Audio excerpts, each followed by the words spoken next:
I want to thank you all for having me. I want to thank you, brave few, that decided to stay till the end. Many of you may have met my lovely wife, Bev. I want to tell you a little bit about her, a little bit about me to start, to illustrate a couple of principles. My wife grew up in southeast Missouri, Sykeston. She is probably the youngest person you will meet who grew up chopping cotton. And that experience convinced her that she needed to get an education. So she went on to get a degree in English, a law degree from Missouri Law School, become an accomplished author, attorney, and is now managing my campaign. And in a different part of the country, I had a similar background. I grew up in northwest Arkansas. My parents were teenagers who didn't finish high school. I grew up in a trailer park. Our family business was a roadside fruit market, and like Bev's family, my family grew hogs for extra money. And I became a Christian when I was 15. I was called a preacher when I was 16. So I went to Southwest Baptist University in Bolivar, thinking I'd go into full-time ministry. I realized that wasn't my calling, not full-time. So I went down to Baylor, got a master's degree, and then I went to law school at Harvard. So I tell you these things about us, not because our stories are special, because we could go around this room and find people that started in a lot of circumstances and accomplished their goals. And you did that because you were free. But we're in a country today, and I think every one of you is here because you feel this way, where freedom is threatened, freedom is in danger. Let me ask you this question. I've asked this all over the state this year. I've done 144 campaign events this year. I put 40,000 miles in my vehicle. And I've been asking this question constantly. Raise your hand if you feel more free today than you felt 10 years ago. Still no takers. I'm waiting. But it's a shocking fact when you think about it, because America throughout our history has been growing consistently more free. That's been our pattern. When I was a child growing up in Arkansas, there were still several states where it wasn't legal for my wife and I to be married because of our skin colors. I'm glad that's changed. But it's very alarming that now, at this point in time, we can be convinced that we're less free. And I'm not going to repeat the things other speakers told you about, but I do want to frame the problem just a little bit and then offer you some practical solutions. And that's why I'm running. The first thing I would say is this. As Dee so clearly explained, this fiction of separation of church and state, combined with the tax-exempt status fears, has largely silenced the church. We've been told that, well, we're to keep it in the church, keep it in the building, or maybe in the marketplace, but not in the government, not in the public square. And so the result is nature abhors a vacuum. And so if we don't have our values out there, other values will rush in to fill it. You know, contrary to what a lot of people want us to believe about a so-called secular society, it's not a society without values. It's a question of which values will be selected. And I get a little troubled when Christians say, well, we're losing the war of values. I'm not sure we showed up to battle. I think we're AWOL a good part of the time because we have been silenced. We've been buffaloed. We've got to get in the fight and express our views. I don't mean in a harsh way. I don't mean in a judgmental way. And I don't mean you go into a legislative hearing waving your Bible around. Listen, the eternal values that we are taught are the right values to establish a society. And listen, if you do the right thing, you're also doing the smart thing. That's what we need to convince people of. We can make those arguments if we will. But if we think these freedoms we have in this country are guaranteed, let me offer you a few warning signs. Let me tell you a little story about England. You know, 150 years ago, England was the greatest missionary country on earth. And you go back a little bit further, and I think the finest writings produced of Christian scholarship have come from England. The English High Court this May issued an opinion about foster care. And they ruled that, as of now, Christians are no longer eligible to be foster parents in England because their views on homosexuality may harm the children. Not homosexual children, any children. So as the law now stands in England, Christians are second-class citizens. The opinion did not apply to Muslims, Jews, atheists.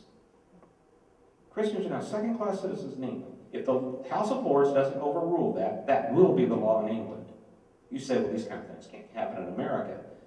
pay attention to the news. Let me offer you a couple of minor examples, I think with big implications, and one very big one. I want to return to something Eric talked about. There was a girl in Ohio, college girl, who put an ad in the newspaper for a roommate. And she said, you know, girl wants roommate, Christian roommate.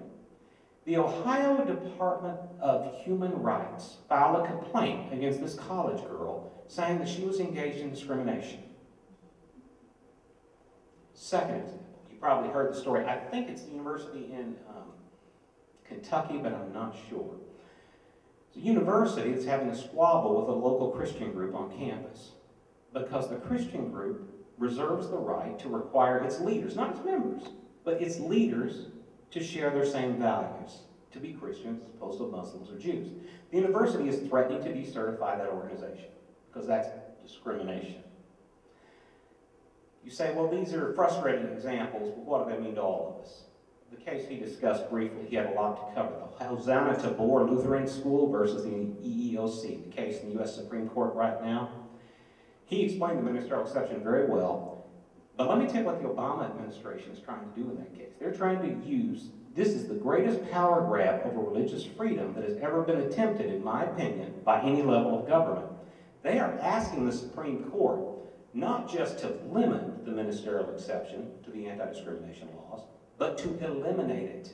They wrote this in their brief, and they wrote it in oral argument. You say, well, this sounds like lawyer talk. Here's what it means.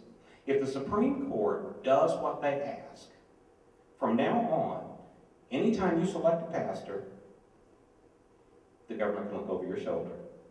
If the next two pastors who come to your church, you have two couples, one is Bob and Sue, and one is Dave and Steve. If you don't hire Dave and Steve, they got a case, and the federal government has a case. They're a protected class. Now, here's what's sweeping the remedies available to a court in a discrimination case. They can, among other things, order you to replace the pastor you hired with Dave and Steve. They can order you to pay back wages to Dave and Steve. They can assess punitive damages against you. But that's not all. If they determine that your church, which is now no better than an average workplace, has a hostile environment to certain minority groups, they can order you to teach sensitivity classes. This is a power grab that will not only give the government the right to veto your choices as your leaders, but it will give them the right to tell you what to teach, not to keep you from speaking, but to compel you to speak. And, you know, just as a teaser, if you want to know more about this case and the implications of it, I've written an article on it. You sign up on my email out there at the table. I'll be happy to email you the article about these implications. So the dangers are real, and if we want to keep our rights, our most fundamental rights, I like very much what you said from the Ninth Circuit opinion. The right to our own belief system was put in the Constitution ahead of the right to speak, because the right to speak is meaningless if we don't have a right to our own beliefs. If you can only speak what is approved, and in many places you can only speak what is approved now, what do the other rights mean? Well, let me offer you some practical suggestions. I would say this. Pastors fighting the battle is great, and lawyers fighting the battle is great, but we also have to have people in office. And you know, throughout the course of my life, I've been a pastor, then an attorney, and now a politician. You could conclude I'm moving steadily down the ladder of life. I think my mom thinks it's been a downhill slide since I decided not to become a full-time minister. But we have to put people in place who not only share our values, but know how to get it done. I mean, one of the things I believe God loves is excellence. Eric is here and important to us, not just because he believes what we believe, but because he's a highly skilled attorney who can then make it work. That's what we have to do with our elected officials. I think too often we elect people who have our beliefs or say what we want to say, but they get there and they have no idea how to fix the problem. None. I dare say that if you go to a brain surgeon, the first thing you're going to want to know is he a good brain surgeon? Then you might want to know his politics and his beliefs. We flip it sometimes as Christians, and I don't think we get the results we want. What we have to do is replace current policies with policies that work for the long term. We conservatives make an error when we win elections. We win, but we don't leave any footprints. When we leave, it's like we were never there. The liberals never make that mistake. As soon as they get in office, they start passing regulations, creating new agencies, boards, bureaus. They change the machinery of government so that it outlasts their election. My friends, we can read their playbook and do the same thing. We just never do. Let me offer you a few practical solutions. You'll see more of my common sense practical reforms in my literature out there at the table and more on my website. But let me give you just a couple. Regulations are out of control in this country, right? Every day, the Obama administration passes 10 new regulations. Every day.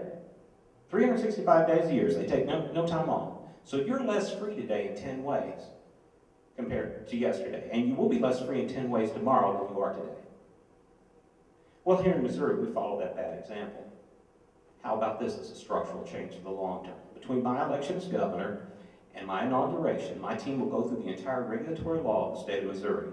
Every regulation that's too hostile to business, too expensive, out of date, product of a special deal, we will strike it. We will hand that body to the legislature and say, pass this as the regulatory law of the state of Missouri. And then do something no state's done since the New Deal. Take away the power of the regulators to make any new rules. In one step, we will move back to constitutional government. From now on, any rule that can bind you will be passed by someone you can vote for and you can vote out of office. It will be slow, it will be public, it will be messy, just like the Constitution meant it to be. Let me offer you a practical solution to something we talked about earlier. You know, these laws, and I've spent years thinking about this one that's been bothering me. I teased Eric with this one. I'm eager to see what he thinks about it, since he's probably the foremost expert in the country on this subject. These lawsuits by the ACLU against schools and towns, threatening them with very expensive litigation if they don't take down the 10 Commandments, stop prayers, stop allowing a group to meet in their facility. I call these hold-up lawsuits because they're very expensive. And the ACLU knows most of the time the action they're challenging is actually constitutional. But they file it anyway, and because of the fear of the lawsuit, the fear of the expense, the schools and the towns back off. And they actually result in our free exercise of religion being impaired because the town is held up and afraid of the expense. How about this?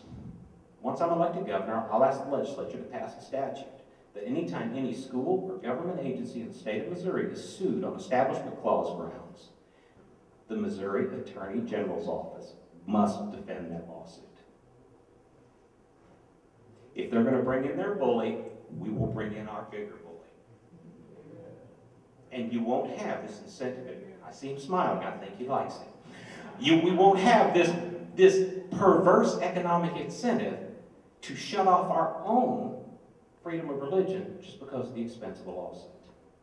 I have a number of other practical solutions like this. It's late. It's too late to talk policy. I ask you to look at my literature out there. Sign up if you can join us. And my friends, we can change this country. I am a raging optimist. Bad decisions have put us in this spot, but if good people will join shoulder to shoulder and do the hard work, we can get back the freedoms we've lost. Join me as we try to do this.